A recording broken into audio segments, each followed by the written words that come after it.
Alisher Navoiy nomidagi Toshkent davlat o'zbek tili va adabiyoti universiteti huzuridagi davlat tilida ish yuritish asoslarini o'qitish va malaka oshirish markazida yangi so'z va atamalarning o'zbekcha muqobilini sun'iy intellekt asosida avtomatik taqdim qiluvchi atamakom.uz dasturiy ta'minoti platformasi ishga tushirildi.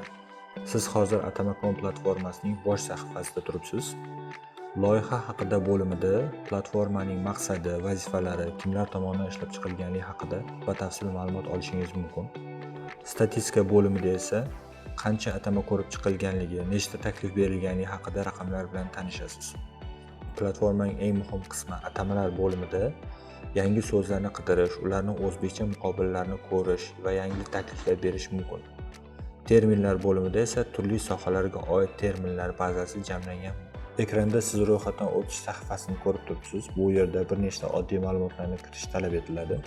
Ya'ni ismingiz, familiyangiz va telefon raqamingiz va keyingi qatorda parol kiritiladi. Bu parol shaxsiy profilingizning xavfsizligini ta'minlash uchun maxfiy kod hisoblanadi. Ro'yxatdan o'tib bo'lganingizdan so'ng telefon raqamingiz va maxfiy parolingiz orqali tizimga kirasiz.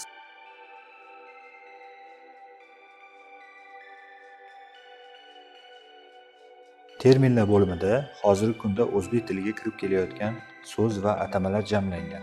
Ushbu bo'limning asosiy maqsadi bu so'zlar uchun o'zbek tiliga mos, tushunarli va muqobil variantlarni shakllantirishdir. Foydalanuvchi bu yerda mavjud atamalar uchun o'z shaxsiy fikrini va taklifini qoldirishi mumkin. Berilgan muqobillarga baho berishi va agar bir atama uchun mos muqobil mavjud bo'lmasa, o'z variantini ham keltirishi mumkin.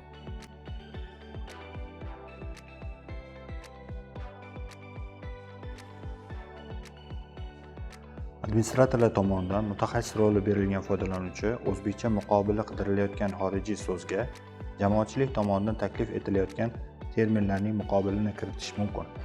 Shuningdek, sun'iy intellekt yordamida terminlarning variantlarini keltirish topshirig'ini ham berish mumkin. Buning uchun biz o'zbek tilida muqobili qidirilayotgan xorijiy so'zni tanlab, unga bir nechta o'zbekcha muqobil berish topshirig'ini kiritamiz. Berilgan topshiriq asosida platforma bizga muqobil variantlarni yaratib beradi.